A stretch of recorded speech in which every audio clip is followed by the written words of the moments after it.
গল্পের নাম অন্তদহন। লিখেছেন D.R.M. সোহাগ। পর্ব সংখ্যা 4। Page D.R.M. সোহাগ হানি। আকাশ তখন মাস্টার্স ফাইনাল ইয়ারে। তার বাবার এক ব্যবসায়ী কলিগের মেয়ে আকাশকে পছন্দ করত। মেয়েটি আকাশকে প্রপোজ করেছিল একটু ইউনিক ওয়েতে। একটি ছোট্ট চিরকুট লিখে তার অনুভূতি প্রকাশ করেছিল। আকাশের ভাবমূর্তি ছিল স্বাভাবিক। মেয়েটি আকাশকে চুপ থাকতে দেখে সামনাসামনি জিজ্ঞেস করে উত্তর চায়। আকাশ খুব স্বাভাবিকভাবে জানিয়েছিল, আমার তোমাকে ভালো লাগে না। আকাশ ভেবেছিল মেয়েটি ভুলে গিয়েছে তাকে। কিন্তু না, মেয়েটি সবসময় আকাশের আশেপাশে থাকত, বিভিন্নভাবে তার ভালোবাসা প্রকাশ করত।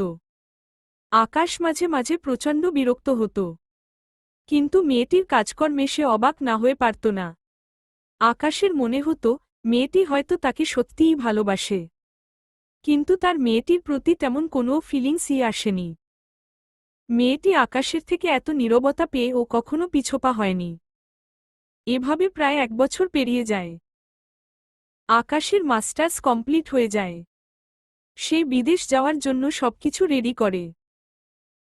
তার ফ্লাইটের 2 দিন আগে ব্যবসার কাজে এক জায়গায় সিসিটিভি ফুটেজ চেক করতে গিয়ে তার পিছে ঘুরঘুর করা মেয়েটির সাথে একটি ছেলের কথোপকথন শুনতে পায়, সাথে ছেলেটির সঙ্গে ঘনিষ্ঠ মুহূর্ত। মেয়েটি মূলত আকাশে বাবার, আকাশের এত টাকা দেখে এই নাটকগুলো করত। আকাশ সেদিন এত রেগে গিয়েছিল। মেয়েটির প্রতি তার অনুভূতি নেই ঠিক আছে, কিন্তু মেয়েটি এত পাগলামি করে তাকে বিরক্ত করত, এর মাসুল দিবে না? আকাশ কারণ ছাড়া কাউকে কিছু বলত না। যেমন সে কখনো মেয়েটির অনুভূতির জন্য তাকে ছোট করেনি, তার অনুভূতির ঘর শূন্য হলেও। কিন্তু সেদিন আকাশ মেয়েটির সামনে গিয়ে কোনো কথা ছাড়াই কষিয়ে 2টো থাপ্পড় মারে। এখানেই শেষ নয়। আকাশের একটি মেয়ে ফ্রেন্ড ছিল, যে আকাশকে ভালোবাসি বলতে বলতে মুখে ফেনা তুলে ফেলেছিল, আর তার তো টাকার জন্য পরবর্তীতে পুরো লিঙ্ক ভাইরাল হয়ে গিয়েছিল। তাছাড়া বন্ধু হিসেবে অরুণ আছেই। প্রতিটি মেয়ে এত লোভী টাইপ। মেয়েদের উপর থেকে আকাশের মন একদম উঠে গিয়েছে। পুরনো কথা ভেবে আকাশ দীর্ঘশ্বাস ফেলল। মেঝেতে দ্বিখণ্ডিত হওয়া ল্যাপটপের দিকে তাকিয়ে নিজের উপর বিরক্ত হল। এখন তাকে সব গুছানো কাজ আবার করতে হবে। হঠাৎ হঠাৎ রাগের কারণে নিজেকেই 2টো থাপ্পড় দিতে ইচ্ছে করে তার। কিন্তু রাগল কেন? মেয়েটিকে ডিভোর্স দিবে ভাবতেই রাগ হল। কারণ জানে না।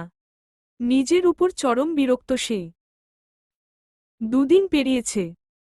সন্ধ্যার পর সন্ধ্যা আসমানি নওয়ানের পাশে বসে আছে। আসমানি নওয়ান কাঁথা সেলাই করছে। সন্ধ্যা আসমানি নওয়ানকে ঝাঁকিয়ে হাত নেড়ে বোঝায় সে সেলাই করতে চায়। আসমানি নওয়ান অবাক হয়ে বলে, তুই পারিস? সন্ধ্যা মাথা ঝাঁকিয়ে সম্মতি দেয়। ভদ্রমহিলা সন্ধ্যার হাতে কাঁথা সুই দিল। সন্ধ্যা খুশি হয়ে আসমানি নওয়ানকে জড়িয়ে ধরে। মৃদু হেসে হাত দিয়ে ইশারায় বোঝায়, তুমি অনেক ভালো। আসমানি নওয়ান সন্ধ্যার থুতনিতে হাত রেখে বলে, আমার জান্নাতের চেয়ে ভালো কেউ নাই, বুঝলি? সন্ধ্যা ইশারা করে, তুমি আমাকে জান্নাত ডাকো কেন? ভদ্রমহিলা মৃদু হেসে বলে, কারণ তোর মুখ দেখলে আমি মেলা শান্তি পাই মা। জান্নাতে যেমন অনেক সুখ শান্তি, তেমন তোর দিকে তাকাইলে আমি এমন শান্তি পাই। কারণ শুনবি? সন্ধ্যা মাথা নেড়ে সম্মতি জানায়। সে শুনতে চায়। আসমানি নওয়ান কিছু বলতে গিয়েও চুপ হয়ে যায়। সন্ধ্যার মুখে চুমু খেয়ে বলে, কোনো একদিন শুনবি। এখন তোর কাজ কর মা।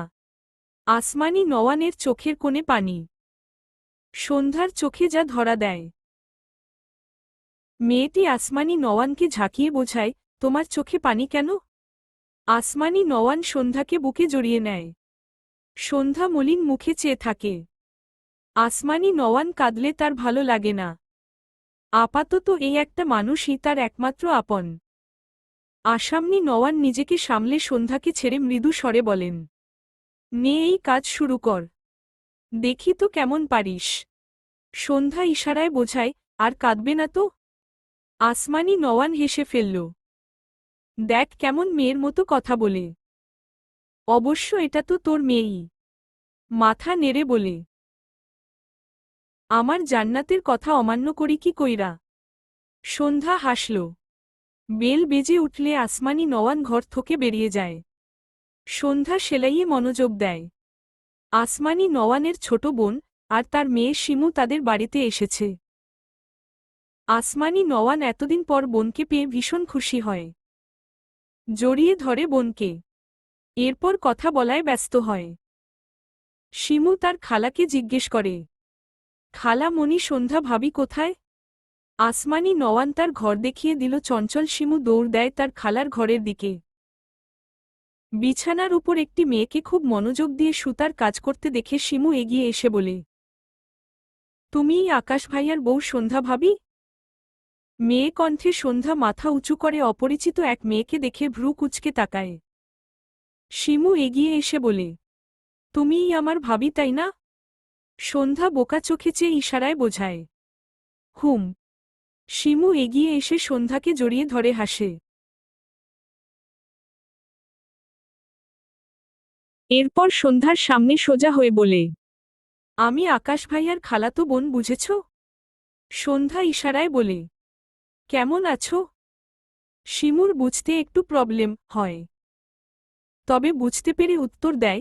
সাথে সন্ধ্যাকে পাল্টা জিজ্ঞেস করলে সন্ধ্যা মাথা নেড়ে জানায় সে ও ভালো আছে। শিমু গালে হাত দিয়ে বলে, ভাবি তুমি খুব সুন্দর করে হাসো। আমি তো ক্রাশ খাচ্ছি। ওয়াহ! শিমুর কথা শুনে সন্ধ্যা হেসে ফেলে। ইশারায় বোঝায়, তুমি দেখতেও সুন্দর, তোমার হাসিও সুন্দর। শিমু হেসে তার কোলে রাখা ব্যাগের ভিতর থেকে সন্ধ্যার জন্য আনা সবকিছু বের করল। প্রথমে সন্ধ্যার দিকে পুরো 5টি শাড়ি এগিয়ে দিল, যার মধ্যে 2টো জামদানি, একটি সুতি আর 2টি কাতান। এগুলো তার মা এনেছে। শিমু তার ভাবির জন্য আলাদা করে এনেছে হাতের চুড়ি, ম্যাচিং করে কিছু জুয়েলারি, মেকআপের একটি সেট, সবশেষে বের করে 2টি আলতা। সন্ধ্যা চুপচাপ শিমুর কাজ দেখছিল। আলতা দেখেই মেয়েটির মন ভীষণ পুলকিত হয়। একটি আলতা সন্ধ্যা হাতে নিয়ে শিমুকে ইশারায় বোঝায়, আপু একটি আলতা আমাকে দিবে? সন্ধ্যার কথা বুঝতে পেরে শিমু শব্দ করে হেসে ফেলে। অতঃপর বলে, বোকা ভাবি, এসব কিছু তোমার জন্যই এনেছি। আলতা আমার ভালো লাগে, তাই তোমার জন্য ভয়ে ভয়ে এনেছি। সবাই এসব পছন্দ করে না। ভেবেছি তোমার ভালো লাগবে কি না। সন্ধ্যা হাত নেড়ে বোঝায়, আলতা তার ভীষণ পছন্দ। শিমু হেসে সন্ধ্যার জন্য আনা সবকিছু সন্ধ্যার দিকে এগিয়ে দিয়ে বলে, এগুলো তোমার খালা শাশুড়ি আর তোমার ননদিনীর থেকে গিফট বুঝেছ? ফর্মালিটির জন্য ফিরিয়ে দিতে বলার আগেই বলে দিচ্ছি, গিফট ফিরিয়ে দেওয়ার কথা বলা ঘোর অন্যায়। সন্ধ্যা সত্যিই ভেবেছিল কিছু বলবে, তার আগেই শিমুর এহেন কথায় সন্ধ্যা হেসে ফেলে। শিমুর মা ঘরে আসে। সন্ধ্যা শিমুর মা বুঝতে পেরে বিছানা থেকে নেমে দাঁড়ায়। ভদ্রমহিলা ঝাপসা চোখে সন্ধ্যার দিকে চেয়ে আছে। ধীর পায়ে এগিয়ে এসে সন্ধ্যার গালে হাত দিয়ে বলে, কেমন আছিস মা? সন্ধ্যা অবাক হয়ে তাকায়, যেন ইনি তার কত আপন। কিন্তু সন্ধ্যা তো এনাকে চেনে না, আজকেই প্রথম দেখল। অবাকের রেশ কাটিয়ে সন্ধ্যা মাথা নেড়ে জানায়, সে ভালো আছে। উনি কেমন আছেন? শিমুর মা মৃদু হেসে বলে, তোকে দেখে অর্ধেক ভালো হয়ে গেলাম। অসুস্থতার জন্য আসতে পারি নাই, সুস্থ হয়েই ছুটে এসেছি। সন্ধ্যা কি বলবে বুঝতে পারে না। মেয়েটি চিন্তিত বদনে চেয়ে আছে। এরকম ব্যবহার কাছের মানুষেরা ছাড়া আর কেউ করে? শিমুর মা সন্ধ্যার মুখে 3টে চুমু এঁকে দেয়। শিমু নিজেও অবাক হয়ে তার মায়ের দিকে তাকিয়ে আছে। সন্ধ্যাকে দেখে তার মায়ের এমন রিয়েকশন তাকে কনফিউজড করে দিচ্ছে। আবার ভাবল সন্ধ্যা কথা বলতে পারে না, এই জন্য হয়তো তার মা বেশি আবেগী হয়ে গিয়েছে। শিমুর মা নিজেকে সামলে বলে, তোকে নিজ হাতে অনেক কিছু রেঁধে খাওয়াবো। একসাথে খাবো। অনেকদিন থাকবো এইখানে। বুঝেছিস তো? সন্ধ্যা বিস্ময় মুখে মাথা নাড়ে। আসমানি নওয়ানের ব্যবহার তার প্রথম এমন অবাক লাগত। এখন তার বোনের সেইম বিহেভ সন্ধ্যাকে ভাবনায় ফেলে দেয়। শিমু এগিয়ে এসে বলে, আচ্ছা আম্মু, এবার আমার ভাবিকে ছেড়ে আমাকে দাও। আমার ভাবির সাথে অনেক গল্প করার আছে। শিমুর কথায় আসমানি নওয়ান সহ তার মা হেসে ফেলল। সন্ধ্যা ও মৃদু হাসল। তার বয়সী এক মেয়ে পেয়ে সন্ধ্যা ভীষণ আনন্দিত হয়েছে। শিমুর মা আসমানি নওয়ানের হাত থেকে একটি ব্যাগ বের করে একটি গহনার বাক্স বের করে। তার কাছে যা গহনা ছিল তার অর্ধেকটা শিমুর জন্য রেখে বাকি অর্ধেকটা সন্ধ্যার জন্য এনেছে। বাক্সের ভেতর থেকে একটি সোনার চেইন বের করে সন্ধ্যাকে পরিয়ে দেয়। এরপর কানের দুল পরিয়ে দিতে চাইলে দেখল সন্ধ্যার কানে সোনার রিং। তাই দুল দুটো রেখে দিল। এরপর একটি ছোট্ট স্টোনের নাকফুল বের করে সন্ধ্যার নাকে দৃষ্টি দিল, দেখল নাকফুটো নেই। ভদ্রমহিলা মৃদুস্বরে বলে, তুই নাকফুটো করিসনি? সন্ধ্যা বোঝায়, করেছিল, কিন্তু নাকে কিছু না দেয়ায় ফুটো বন্ধ হয়ে গিয়েছে। শিমুর মা মৃদু হেসে বলে, আচ্ছা, কালকে তোকে পার্লারে নিয়ে গিয়ে নাক ফুরিয়ে আনব। সন্ধ্যার চোখে মুখে ভীতি। এত বড় হয়ে নাকফুটো করলে তো অনেক ব্যথা পাবে। আসমানি নওয়ান সন্ধ্যার মনের কথা ধরতে পেরে হেসে বলে, আরে ভয় পাইতাছস কেন? এইডা এখন খুব সোজা। শিমুর মা সন্ধ্যার গালে হাত দিয়ে মৃদু হেসে বলে, মেশিন দিয়ে চোখের পলকে করে দিবে বুঝলি? একটুও লাগবে না। শিমু কোমরে হাত দিয়ে বলে, খালা তুমি গ্রাম্য ভাষায় কথা বলো, তাহলে আমার আম্মু এত শুদ্ধ করে কথা বলে কেন? আসমানি নওয়ান মুখ বাঁকিয়ে বলে, সে তোর মায়ের শহরে আইসা শুদ্ধ শিখা গেছে। আমিও শিখছি, কিন্তু আমার এই ভাষা কইতেই ভাল লাগে। সন্ধ্যা মৃদু হাসল। আসমানি নওয়ানের এই ব্যাপারটা তার ভালো লাগে। শিমুর মা হেসে বলে, আপা, আমি তোমার লাহান করে কথা কইবার পারি, খালি কই না দেইখা। শিমুর মায়ের কথা শুনে সবাই শব্দ করে হেসে ফেলে। ধরণীতে দুপুরের কড়া তেজ নেমে শীতল আবহাওয়া বিরাজ করছে। সৌম্য ইরার বাসার সামনে এসে দাঁড়িয়ে আছে। আগামী কয়েকদিন শিমু পড়বে না বলে ছুটি চেয়েছে। তাই সৌম্য এই সময়টাতে ফাঁকা পেয়ে চলে এসেছে। মুখটা মলিন, ভালো লাগছে না কিছু। সে একবার ইরাকে দেখতে চায়। কতদিন হয়ে গেল তার ইরাবতীর মুখটা ভালো করে দেখে না। দুদিন আগে সাইট থেকে একটুখানি দেখল, সাথে ছিল তার জন্য উপহার। এখন ও মনে পড়লে বুকটা চিনচিন করে ওঠে। সৌম্য বেশ কিছুক্ষণ চুপ করে দাঁড়িয়ে থেকে দৃষ্টি ইরাদের পাঁচতলা আলিশান বাড়ির দিকে রাখে। এই আলিশান বাড়ির মেয়ে ইরা। তার সাথে ইরাকে একটুও মানায় না। দীর্ঘশ্বাস ফেলে ফোন পকেট থেকে বের করে ইরার নাম্বারে কল করলে নাম্বার বন্ধ পায়। হতাশার শ্বাস ফেলে ইরার মায়ের ফোনে কল করলে ওপাশ থেকে সাথে সাথে রিসিভ হয়। ভদ্রমহিলা ভীত কণ্ঠে বলে, সৌম্য বাবা, তুমি এখানে কেন এসেছ? সৌম্য ইরার মাকে সালাম দিয়ে বলে, আন্টি, ইরাকে একবার নিচে আসতে বলবেন প্লিজ। একবার দেখা করেই চলে যাব। Please aunty. দোতলায় বেলকনিতে দাঁড়ানো ইরার মা সৌম্যর দিকে তাকিয়ে শক্ত করে কিছু বলতে চাইল, কিন্তু পারল না। ছেলেটা কত অসহায় মুখে আবদার করছে। ভদ্র মহিলা তবুও কিছুটা শক্ত কণ্ঠে বলে, এইখান থেকে তুমি যাও। বলছি তো ইরা ভালো আছে। টুনি ওর আশেপাশে আর আসবে না। সৌম্য কিছু বলতে চায়, তার আগেই কল কেটে যায়। সৌম্যর বোধহয় এত অসহায় লাগেনি কখনো নিজেকে। এতটা পর হয়ে গেল সে। একটাবার দেখা করা যায় না তার সাথে? ইরা তার ঘরের জানালার পাশে মনমরা হয়ে দাঁড়িয়ে আকাশের দিকে তাকিয়ে আছে। তার বাবা তার থেকে ফোন কেড়ে নিয়েছে। বলতে গেলে এই ঘরে বন্দি করে রেখেছে। এক সেকেন্ডের জন্য ও এই ঘর থেকে তাকে বের হতে দেয় না। মাঝে মাঝে তার সাথে বিয়ে ঠিক করে রাখা রিয়াদ আসলো তাকে বাইরে পাঠায় লোকটার সাথে। ইরা দীর্ঘশ্বাস ফেলে দৃষ্টি নিচে নামিয়ে উল্টো ঘুরতে গিয়েও দাঁড়িয়ে যায় রাস্তার পাশে সৌম্যকে দাঁড়িয়ে থাকতে দেখে। সাথে সাথে চোখজোড়া ভিজে যায়। চেঁচিয়ে ডাকে, সৌম্য। কিন্তু তার গলার আওয়াজ বাইরে যায় না। ইরা দৌড়ে ঘরের দরজার সামনে গিয়ে দাঁড়ায়। দরজায় থাপ্পড় দিতে দিতে কান্নামাখা গলায় বলে, আম্মু দরজা খোলো। আম্মু। দরজার ওপাশ থেকে কোনো সাড়া পায় না। ইরা থেমে যায় না। গলার আওয়াজ বাড়িয়ে সমানে ডাকে, আম্মু দয়া করে দরজাটা খোলো। তোমাদের পায়ে পড়ি। আম্মু। হঠাৎই দরজা খোলার শব্দ পেয়ে ইরা দুপা পিছিয়ে যায়। দরজা খুলে কেউ ভেতরে প্রবেশ করলে ইরা চোখ তুলে রিয়াদকে দেখে বিরক্ত হল। রিয়াদের পাশ কাটিয়ে বাইরে যেতে নিলে রিয়াদ ইরার হাত টেনে ধরে। ইরা প্রচণ্ড রেগে হাত ঝাড়া মেরে সরিয়ে চিৎকার করে বলে, লম্পট আমাকে ছুবি না তুই। রিয়াদ বাঁকা হেসে বলে, ইরাবতী ডাকার মালিককে দেখে সব ভুলে গেলে সুন্দরী। ইরা ঢোক গিলল। রিয়াদ শয়তানি হাসি দিয়ে বলে, রেডি হয়ে নাও সুন্দরী, আমরা শপিংয়ে যাব। ইরা রেগে বলে, আমি তোর সাথে কোথাও যাব না। একদিন গিয়েছি বলে ভেবেছিস আকাশের চাঁদ পেয়ে গিয়েছিস?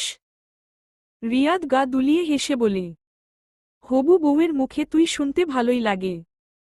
তা সুন্দরী, তোমার সৌম্যকে কি এখনই উপরে পাঠাবো? আহারে, বেচারা জীবন দিতে নিজেই পায়ে হেঁটে চলে এসেছে। কথাটা বলতে বলতে পকেট থেকে ফোন বের করে। ইরা ঢোক গিলল। অতঃপর চোখ বুজে শক্ত গলায় বলে, চলুন। রিয়াদ শব্দ করে হেসে বলে, বাহ, এক লাইনে পুরো তুই থেকে আপনি। ভালো ভালো। রিয়াদ ঘর থেকে বেরিয়ে যায়। ইরা দৌড়ে জানালার কাছে এসে দাঁড়ায়। সৌম্যকে এখনো দাঁড়িয়ে থাকতে দেখে ইরার চোখ বেয়ে পানি গড়িয়ে পড়ে। নিজেকে সামলে তার ড্রয়ার থেকে একটি ছোট্ট চাকু বের করে, যেটি এক হাতের মুঠোয় এঁটে যায়। যে জামা পরেছিল ওভাবেই ইরা রুম থেকে বেরিয়ে যায়। রিয়াদ ইরাকে দেখে সামনের দিকে এগোলে ইরা পিছু পিছু যায়। রিয়াদ হাসতে হাসতে বলে, তোমার সৌম্যর সাথে ভুলেও কথা বলতে যেও না সুন্দরী। তোমার বাবার নজর কিন্তু খুব নিখুঁত। ইরা চুপ থাকল। বাইরে বেরিয়ে গাড়ির সামনে দাঁড়ালে সৌম্য ইরাকে দেখে দ্রুত পায়ে এগিয়ে আসে ইরার দিকে। ইরার মাথা নিচু। রিয়াদ হেসে বলে, আমার বউয়ের কাছে কি বাবু? সৌম্য অবাক হয়ে তাকায় ইরার পাশে দাঁড়ানো ছেলেটির দিকে। গত দুদিন আগের সেই ছেলেটি। সৌম্য ঢোক গিলল। মৃদুস্বরে জিজ্ঞেস করে, আপনাদের বিয়ে হয়ে গিয়েছে? ইরা কিছু বলার আগেই রিয়াদ হেসে বলে, হানিমুনের টিকিট কাটাও শেষ। ইরার চোখ থেকে টুপ করে দুফোঁটা পানি গড়িয়ে পড়ে। সৌম্যর গলা শুকিয়ে আসল। সে ইরার সাথে 2 মিনিট কথা বলতে চাইছিল, কিন্তু এখন কেন যেন আর ইচ্ছে করছে না। সৌম্য রিয়াদের দিকে তাকিয়ে রইল। ছেলেটির গায়ের রং ইরার মতোই ফর্সা। মনে মনে নিজের উপর বিদ্রূপ হাসল। মাথা নিচু করে তার হাতের দিকে একবার তাকাল। গায়ের রংটা তার বেশ ভালোই চাপা। ইরার পাশে সে সব দিক থেকেই বেমানান। দীর্ঘশ্বাস ফেলে বহু কষ্টে উচ্চারণ করল, আপনাদের খুব সুন্দর মানিয়েছে। রিয়াদ হেসে বলে, thank you so much. Soumya আর দাঁড়াল না, দুপা পিছিয়ে গেল। মাথা নিচু করে রাখা ইরার দিকে একবার তাকিয়ে সাথে সাথে চোখ সরিয়ে নিল। এরপর মৃদুস্বরে বলে, ভালো থাকিস ইরাবতী। কথাটা বলে সাথে সাথে উল্টো ঘুরে বড় বড় পা ফেলে হাঁটতে শুরু করে সৌম্য। চোখ দুটো ভীষণ ঝাপসা ঠেকে। ভাঙা গলায় বিড়বিড় করে, হৃদয়ের সুপ্ত অনুভূতি বুঝলাম। যে অনুভূতি শুধুই তোকে ঘিরে।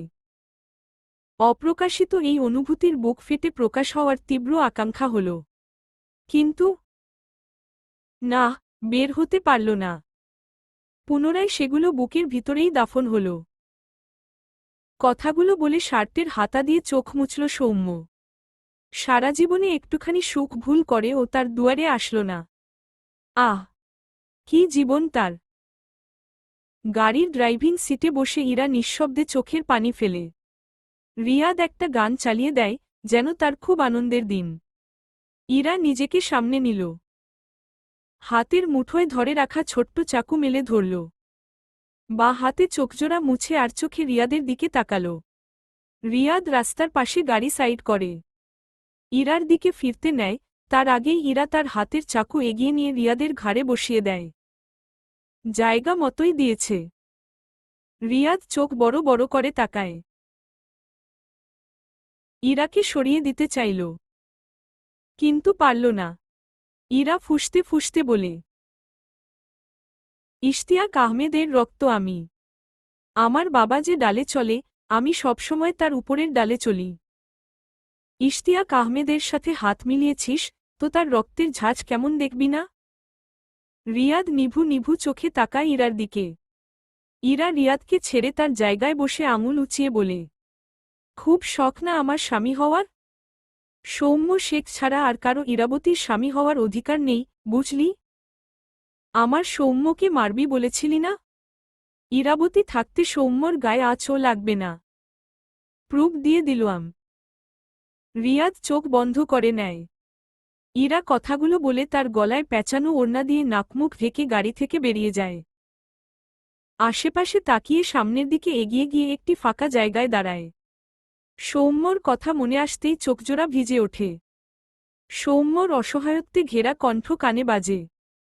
ইরা দুহাতের মাঝে মুখ লুকিয়ে ফোপানো কণ্ঠে বিড়বিড় করে, তুই কিভাবে ভাবলি সৌম্য আমি অন্য কাউকে বিয়ে করব? তুই আমাকে কখনোই বুঝলি না।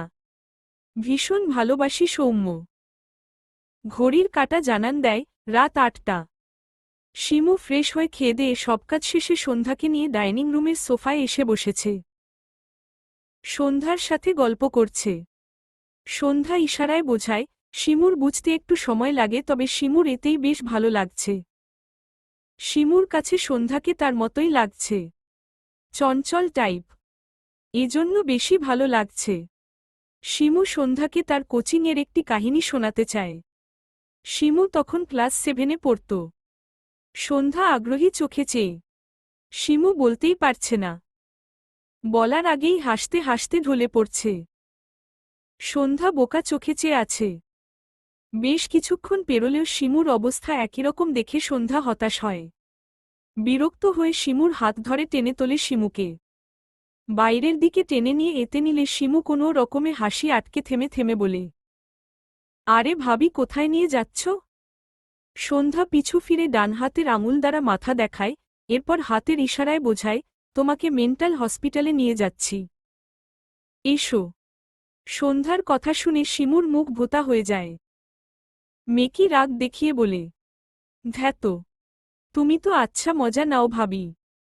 কাহিনীটা প্রচুর হাস্যকর। তোমাকে বললে তুমি হাসতে হাসতে পড়ে যাবে। সন্ধ্যা হেসে বোঝায়, তাহলে বলো। ডান দিকে হেলে পড়ার ভঙ্গি করে বলে, আমিও একটু পড়ে যাই। শিমু হেসে ফেলল সন্ধ্যার কাণ্ডে। আসমানি নওয়ান অবাক হয়ে সন্ধ্যার দিকে চেয়ে আছে। মেয়েটি এই কয়দিন কত শান্ত হয়ে থাকত, অথচ তার বয়সী একটি মেয়েকে পেয়ে যেন ভেতরের সব চঞ্চলতা উগলে দিচ্ছে সন্ধ্যা। শিমুর মা বলে ওঠে, আপা সন্ধ্যাকে আমার সাথে নিয়ে যাই?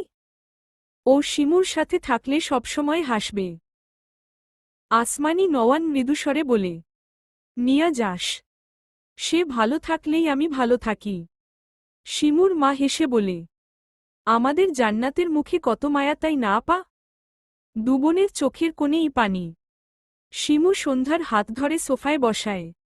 এরপর বলতে শুরু করে, ক্লাস 7-এ যে কোচিং করতাম সেই কোচিংয়ে কয়েকজন পড়তাম।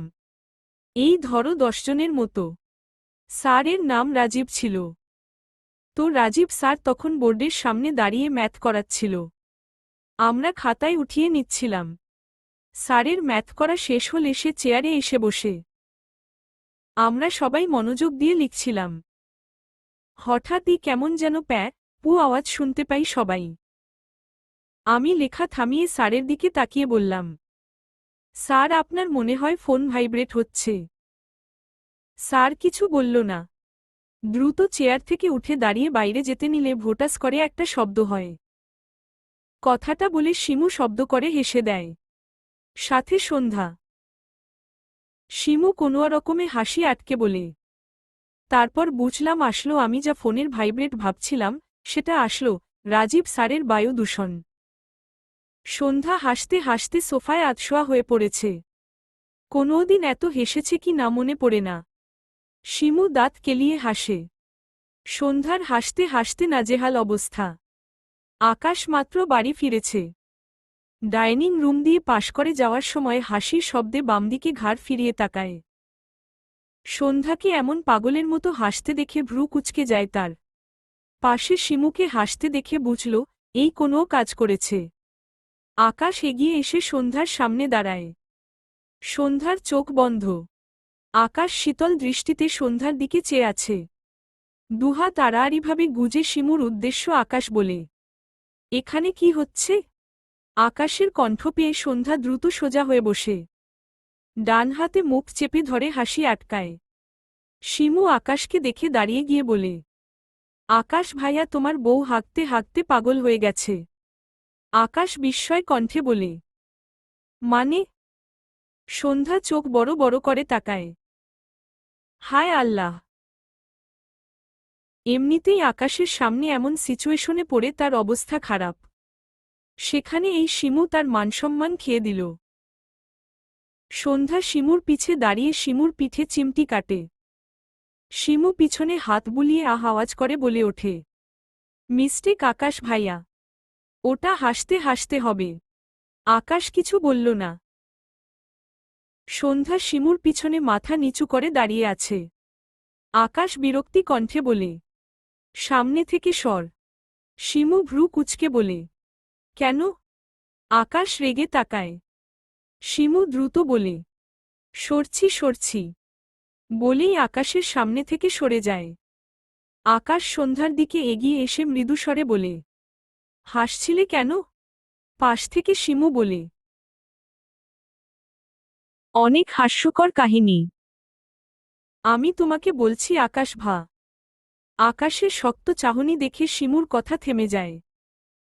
মেকি হেসে বলে, ভাবির হয়ে হেল্প করে দিচ্ছিলাম আর কি। আকাশ রেগে বলে, বলেছি আমি হেল্প করতে? শিমু মাথা নেড়ে বলে, না মানে আমি একটু।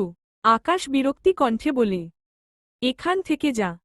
বিরক্ত করিস না। শিমু মুখ ফুলিয়ে বলে, আমি তোমাদের বাড়ির মেহমান।